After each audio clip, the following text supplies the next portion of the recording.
Thank you.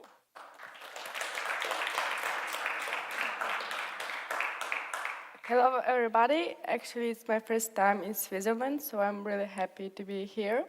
I hope that you are still alive and get enough caffeine and sugar so you can rethink everything that I will say. Thank you, Christopher. On the talk previously, he talked about Firebase and Angular, and I will talk about Firebase and Polymer. So it's great for you because you have like two choices if you want to build a web app with Firebase, and you can choose what to use. And actually great for me because less talking about Firebase on points that Chris covered. So, few things about me. I'm still a student, like for next 2 weeks, because I will defend my master's degree in 2 weeks. And actually, I have been working like for 2 years as full stack developer, and now working for company Just Answer. And also, I'm coordinator of GDG in Lviv in Ukraine, and founded like Women Tech Makers, our local community. So beside it, there is a great conference template that you used and seen for this conference, like you did DevFest in Switzerland, where you can see the schedule. And this is a conference template. It's called Hoverboard, and I started to contribute to this open source project from August. And the idea owner of this project is Oleg Zasadny. He is like our also co-organizer of GDG in Lviv. So let's move on and talk about progressive web application. Progressive apps actually is a great thing that have like appeared in the web life, and everybody want to make their apps progressive. Why? Because that's just awesome. You have this native feel. It works offline. You can add this beautiful icon on your home screen. So this is just cool. But let's see how to build it. Okay, you will add service worker to your web application, and it will cache all your HTTP requests, and it can work offline. Next, you will add manifest JSON. Okay, it's very easily to have possibility to add the icon to the home screen. Then, of course, you have to build a very sexy UI, so it looks cute on all devices, whenever it is. And if you really want to make a real great web application, you should have get users. And so you probably will have to make some authentication. Let's see. If you use some social providers, for instance, Facebook, it OAuth 2, and if Twitter is OAuth 1, and if you want your users to be linked to different social authentication providers, of course you will need a database, right? So let's see. You can choose Redis or MongoDB or Postgres or SQL on your choice. But if you have a database, of course you have to have like API servers. So your client server can talk to this API server, and API servers can talk to the database. Next, it's 2016, and users want more from your web application. And they want your web application to be real-time. So all changes are synced in real time for all users, and doesn't matter whenever the user is in the world. So for this, you will have to run socket servers to synchronize these changes. And of course, it's also great to have some admin tool, so you can watch all the data, you can change it because you're like admin of this. And for the last thing, and not least, it's push notifications, what is like very important for now. And actually, when push notifications appeared to the web, I was really excited because it was like the biggest gaps between the mobile compatibility and web compatibility of applications. So now we can like compare them equally, like native mobile applications and web app, because of this push notifications. So looks like we have the big backlog list of to-do tasks, and seems like we have to sit at home for about months or two, do not go out, just sit and coding, because we have to make our progressive web. But then you ask, should be some maybe easier way to build a progressive web, because it's 2016, most of us developers, tend to be lazy and want to make things easier. So yes, there is some way. It's, first of all, it's Polymer. Polymer is lightweight library, and it allows you to fully advantage from the web components. And because of Polymerfire, visit help, you can get rid from these 3 points of that list. And the other things will be done by Firebase. And as Christopher told before, Firebase has a lot of great features. Especially, I'll talk about a little of them, like Firebase authentication. You can log in user with different social providers like Facebook, Twitter, GitHub, email, password, Google account, and also anonymous authentication. And of course, Firebase has a great real-time database. So you can just directly connect to the Firebase database from the browser, and all changes are synchronized to every connected user from all devices. And have you ever spin up a traffic server to make file uploads to some, I don't know, client server and then do some cloud buckets? So it's like a little bit not complex task. And now it's much easier to do because Firebase has Firebase storage. And you can directly, in 2 steps, to upload files to the Google Drive. And the last tasty thing of the Firebase features is, of course, Firebase messaging. And because of it, it's the service like Firebase Cloud Messaging is doing the same like Google Cloud Messaging, and it brings a real great experience, and you can send user messages to every device you need, and it will show native push notification for all your users. So as you can see, you just can send any messages to any device for all your connected users. And we get rid from others our horrible list with the help of the Firebase. And also you can ask where to host your web application. And Firebase also solves this problem. So with Firebase, you can only in 2 commands deploy your web application to the Firebase hosting, and it will be deployed on the content delivery network, so which is really great. So let's see how to build it. Let's deal with it.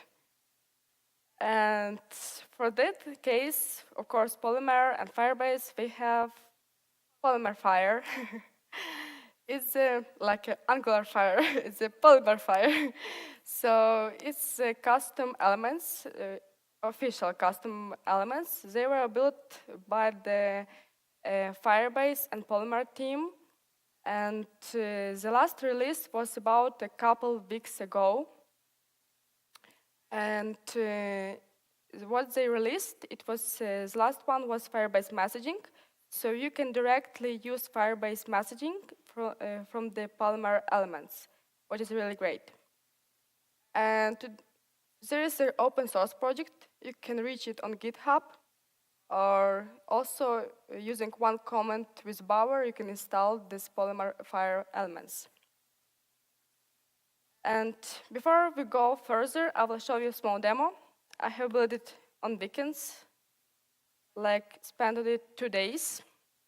It's like my progressive web app. I called it Fireboom. Don't ask why I called this way. Because it was really easy to do such a lot of different features in this application, and was like boom, boom, everything works really easy. So okay, I signed in with the Google provider.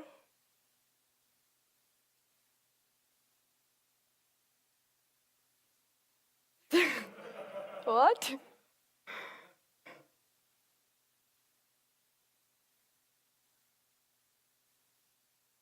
Oh, I don't know, Google jokes. So it's like, you can treat it like just notes or just a big public Slack channel where everybody can type their messages. And you can just go there for now and type something, some feedback or be polite. All the messages from my previous DevFest I have attended, and we can add also for you one, like, hello, Switzerland. Oops. And left some emoji. And done. And I will like my message. So it's progressive, it works offline, and also I can send a push notification. For now, I use Postman to send a push notification, like message. So it's appear like a native web notification with message, title, and click action, and I will directly redirect it back to the website. What is really cool. So that's it. So let's see how to build it.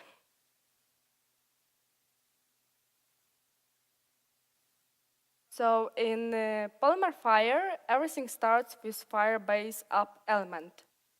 It's actually like an element to bootstrap configuration for your project. And let's see. So we declare the element. Actually, I have to ask you first, has anybody like worked with Polymer before? Oh, great. This is the Polymer like element. Like all the Polymer elements, they have some attributes you should specify in declarative way. Here specifies the name of the project that you created in Firebase. And this is very important because this Polymerfire like have a few elements, and they all have this name attributes, and that should be the same for all elements. So you like specifying that you are connected to the exactly that project in Firebase. And here's the API key, authentication domain, database URL, storage bucket, messaging sender ID, and that's it. Like everything you need to configure your project in your web application. And as you have seen before, there is the same snippet in JavaScript that you can find on Firebase dashboard. If you feel more confident with that snippet, you can still use it. You don't have to like choose between JavaScript SDK or Polymerfire. You can use both. So if you like more, like in this case, this configuration, you can still leave it. And what I was to say is actually Firebase storage.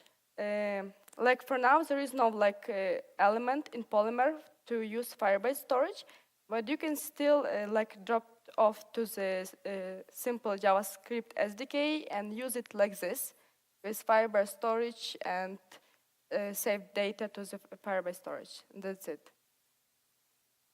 Okay, let's move on. And the next element is Firebase authentication. Actually, is that element that helps you to synchronize the user state in your web application and helps to easily log in your user.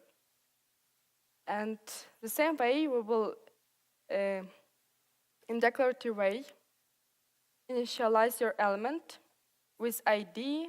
App name is what I told before, that name and app name should be the same, that you are specifying that you exactly want to authenticate your user to that project that you configured before. Because actually your web app can have multiple connected Firebase projects. Yes, it's possible. So here's the provider. If you didn't specify it, by default it will be Google. but you can specify whenever you want, like Facebook or GitHub, etc. And sign in is a property, is bool property, and it will be like if user is signed in, it will be true. If not, it will be false. And actually, the user is the object. And when user log in, this object will be user object will be populated with current login user. So you have full access to the current login user and can like take data from it. Some, for instance, if it Google sign-in method, so you can get the picture of that user if it's possible, etc. And also, to sign in user, you just need to call one method, sign in with popup. As you can see, you access to this method using this $.aus. This is just a basic Polymer like coding. Like you have this element and you have ID. And to get access to that element and its method, you just put this $. And put here the ID of that element, and that's it. You have full access for all methods specified on those element. And sign in with popup, when you call this method, it will be just a regular pop-up appeared, like you always, like you showed the demo. Like you sign in with a Google account, and it will be appeared. You can just type your email and password. And it returns a promise. It will be resolved automatically, but you can also, on your choice, if you want to show some user message, if he or she has successfully logged in, you can like put .then and then to do something custom. For instance, to show toast for the users that he has successfully logged in. And the next one element, Firebase document. And this time has come to speak a little about Firebase real-time database. And for this, we'll have this great element, Firebase document. And the same way, as you see, we have the ID of that element. App name should be the same, and here's the pass. What does it mean, the pass? It's this like element. It binds to this property pass to the pass in the Firebase database. As you see before, Firebase database it's like a giant JSON object, and all the data is just objects. So here you just specify by which path your data will be saved and fetched. And that's it. And what the smart thing about this path is that, for instance, let's assume then you put here a slash and user UID. So you want to fetch and save data to specific user.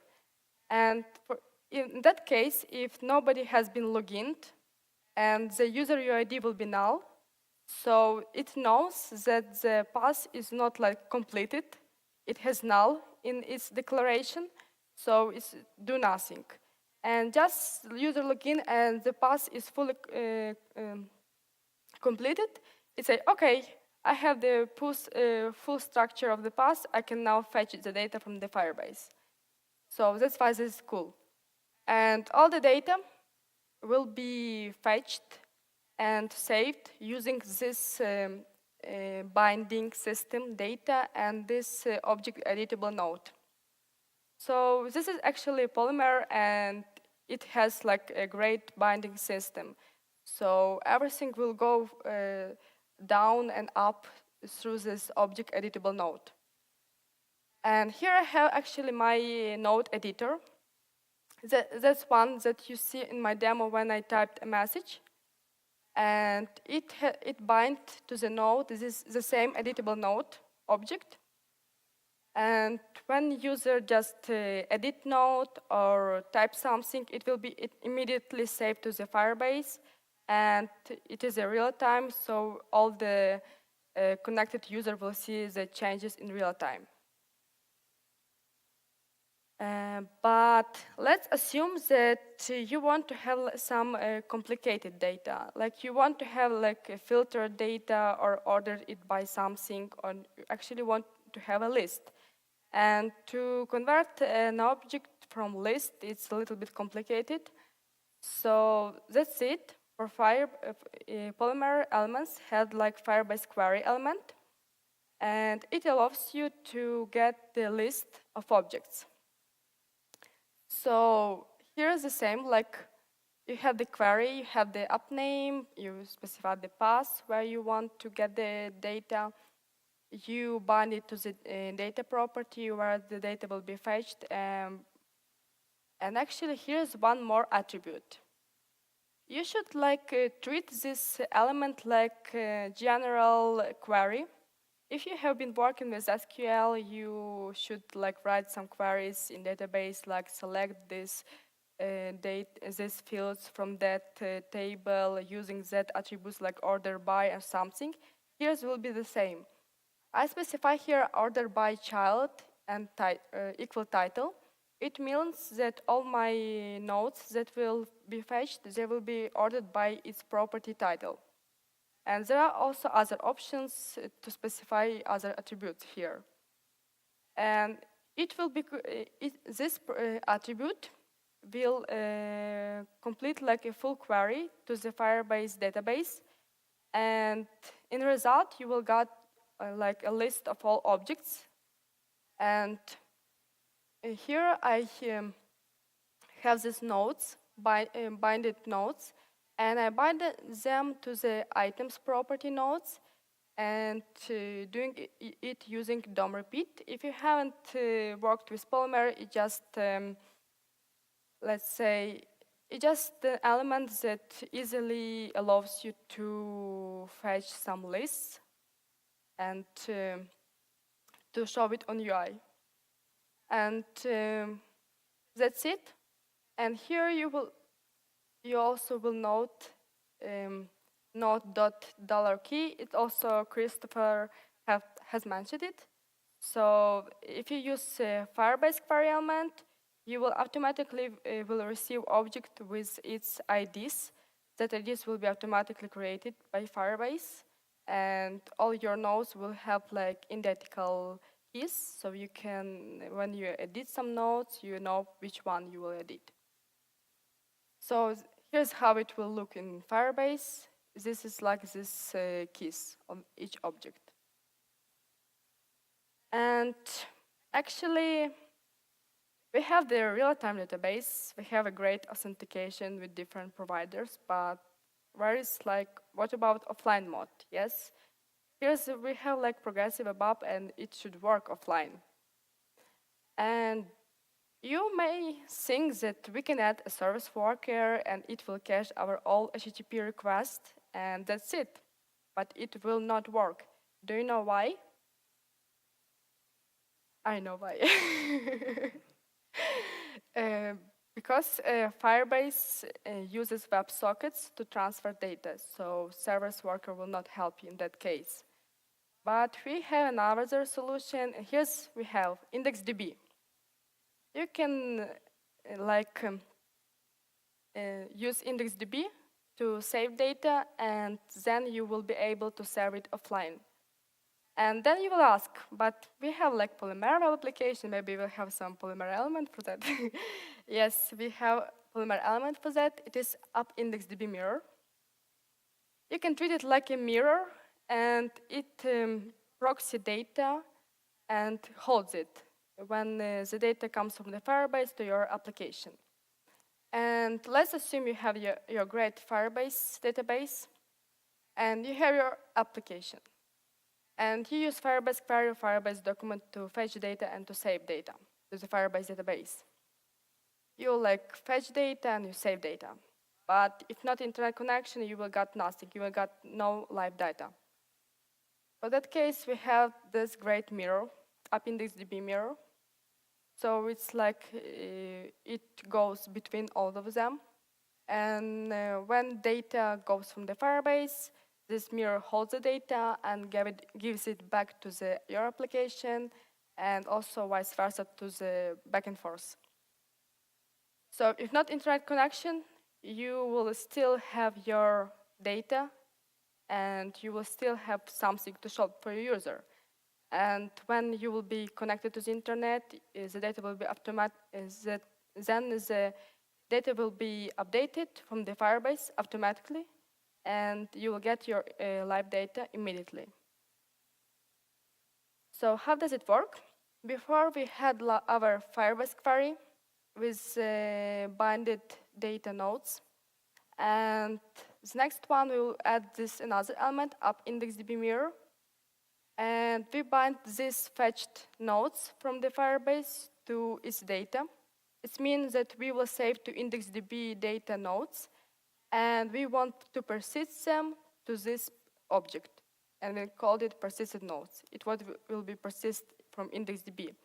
So you should imagine it like you have on the top your Firebase database, and then you have your IndexedDB mirror, and at the end you have your application. So the object goes down through all this layer and back.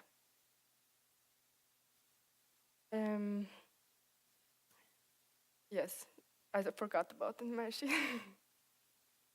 Actually, you can watch how it looks like in IndexedDB. You just open a regular developer tools application tab and go to the IndexedDB, and here is the mirror data, and you will see all your saved objects list.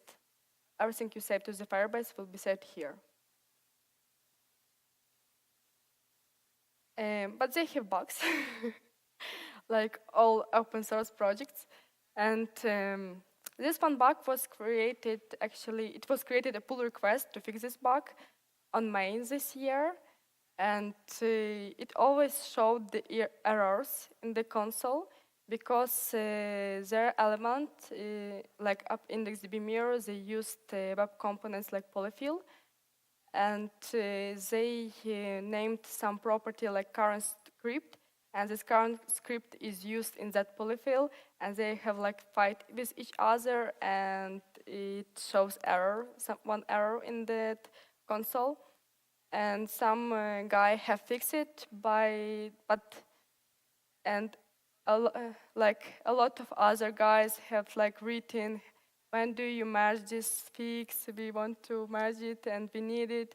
And I also write a comment when it will be fixed. And actually they fixed on September, in 4 months. But anyway, it's great because they fix it by themselves in other way to make it more cleaner, and it works now. Now it works very perfectly. So for the last thing I left here is Firebase messaging. It might be the most tasty thing, the most new that appeared in Polymerfire. So with Firebase messaging, you can very easily to send push notifications to all of your users. And to begin with, you will need the Firebase messaging service worker.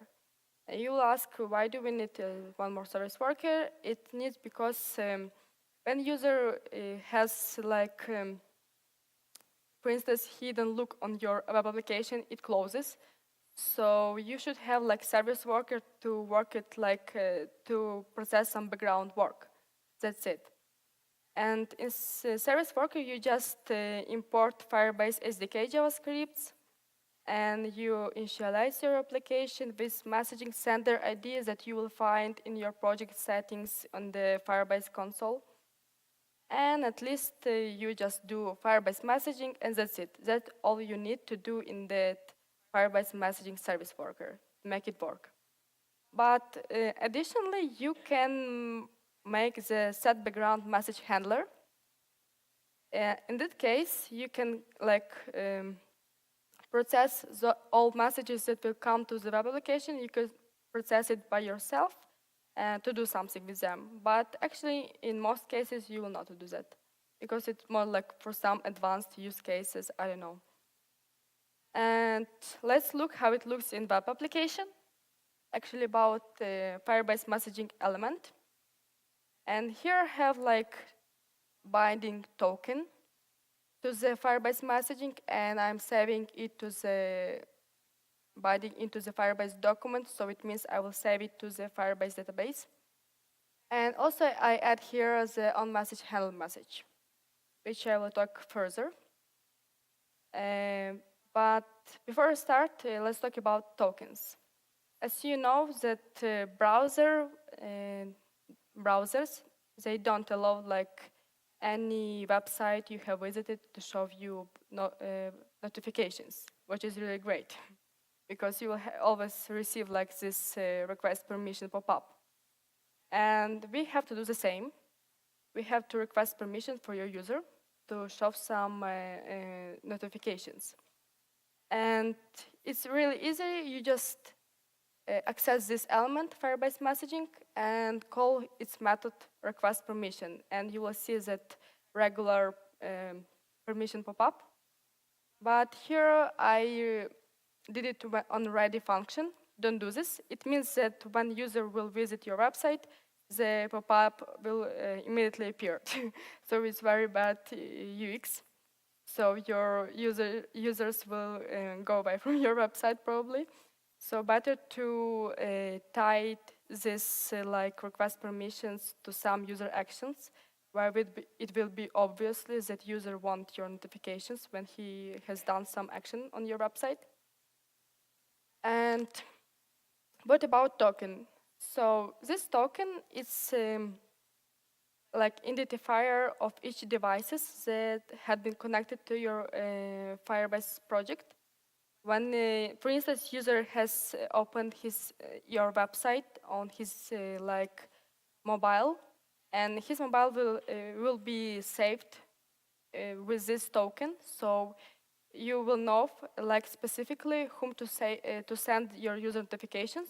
So you will use this token to send user notification to that specifically like device. And so how it looks like in sending this user notifications, how to send it. It's really simple.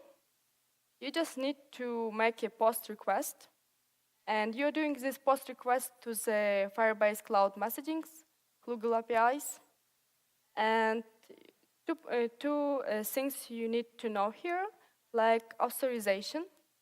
And authorization should be like key equal and your server key that you will always get from the Firebase console. And you should remind, like, notice here a thing. Here's written key equal, and in this like braces will be your server key. And first time I have tried it, I felt like 3 times because I haven't noted that here's like before it key equal. I just put my server key, and it didn't work. And I have no idea why, because I was looking at this documentation, I really didn't see it. And like maybe the first time I was looking at the documentation, and that I noted that here's like before it key equal, so remember about it. And also you have to specify here content type. Like by default it will be plain text, but better to specify application JSON. And what is actually what a body, what you will send. Here specify like two. Two is the object whom you will send, and here will be actually your token, like which like device has connected and granted permission for user notification, and its token is specified here, and this device you will send the proper user notification. And actually you might ask, so what about other payload? There are like 2 cases of payload. Okay. So the first one is data. You can see it here. And what about this data like payload object? It means that you will just send a silent push. So nothing will be shown to user, like on UI. It will be sent to its Firebase messaging service worker, and you can handle it there. It's useful for something like background processing, or you have to do some task on background, or to change something on web application, and to not like do not show some visible notification for user, but just do something like on background. In that case, you will use this kind of payload. But actually, Firebase messaging is really smart and shines when you use the notification payload. So here we'll specify the title and the body of the message, click action, it will be where the user will be redirected when he click on this user notification, and also the icon of your Firebase of your user notification. And that's it. Like, looks really easy. So here's all you need to do when you send a user notification. And actually, about this on message handle message, you also can do nothing here. I have done nothing. It looks it anyway shows you like native user notification, but you can process it and make something another stuff. As you can see, you can easily get the details of your sent notification. This one was for the when window active, this notification, and this one data is for that one I mentioned, silent push. And for instance, it's useful when your user is on foreground. So, and in that time when user foreground, but you don't know the user is on foreground and you send the user notification, probably you don't want to bother user with that user notification when he's looking at your application actually. But in that case, you can process it and, for instance, show some toast to show some information for user, or actually do nothing. And when user on background, so it will show the just a native like you see before user notification, and that's it. So that's why it's like smart sync, and it knows when user is foreground, on background, and you cannot take care of it. So I think that's all I mentioned. And before I end, I want to say that actually what's great with Polymerfire, you don't need to just to choose between Polymerfire or just JavaScript SDK. As I said before, you can use both and you can combine. For some easier tasks and obvious tasks, you can use Polymerfire elements. And when you have some specific use cases and you want to do something for, I don't know, for advanced use cases, you can just drop to the JavaScript SDK and you will always have access to the Firebase database or any other features. So that's why it's great, so that you can combine it both.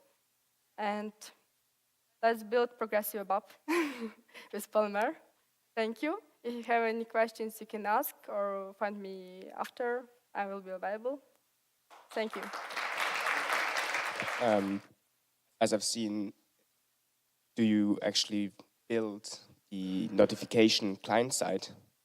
Yes, if I haven't built a server-side of notification, but if you see, I used Postman to send a notification message, but because I hadn't time to look at this, but it's easy. I know you just need to, for instance, to build some, to spin up some node server, and to you will have not a lot of code to write, because I have seen before implementation and I haven't used it now. But you just spin up some node server and send at the same time from that node server this user notification. That's it. And also you can use there is a feature of Firebase queue, and you could put all your messages to the queue and it makes it easier to send. So you can actually build them server side. Yes. Okay. Actually for the notifications, yes, you have something separate server side for the notifications. And I can restrict access to building them client side. Like what? I can restrict access. I mean, what if I just decide to modify the JavaScript and let's put some malicious code in there and send it to, every user? They will all get the notification, won't they? All the users that granted your access, they will receive, yes. But it's dangerous. Why? You can specify a URL. Yes. And when I put a URL in there, like, I don't know, download my virus.com, and they will all think, oh, someone wrote me a message and it says something like, oh, I got something really cool to show you, and then they click on the notification and boom. No, you mean like about server side, if you have full, if you can restrict some, can you please repeat, because I don't know if I get fully what you mean. Just concerned about those notifications not being validated properly.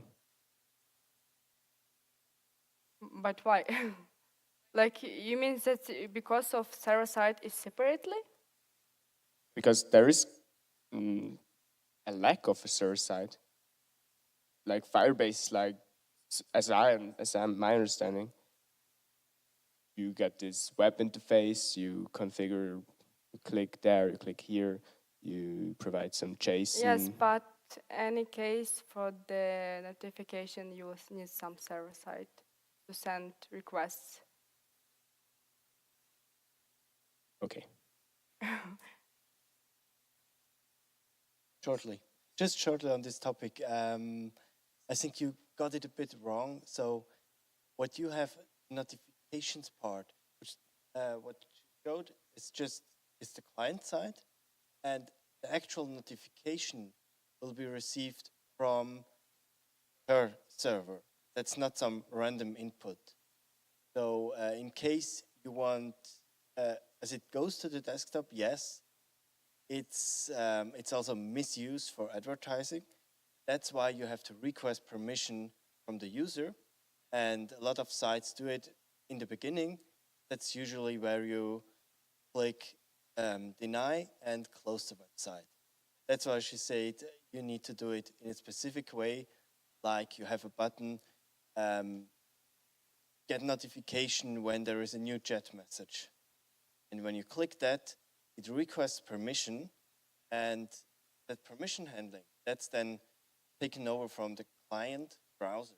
So in case of Chrome will then handle, show you a native pop-up asking you, and will store your answer. So if you choose allow it all the times, or you choose allow it once, Chrome will handle that. So not the application itself. Then the application needs to handle the response of the user. So in case of deny, you need to handle it properly on the client application side. And if you choose allow, you can notify your server with the ID that he gets notifications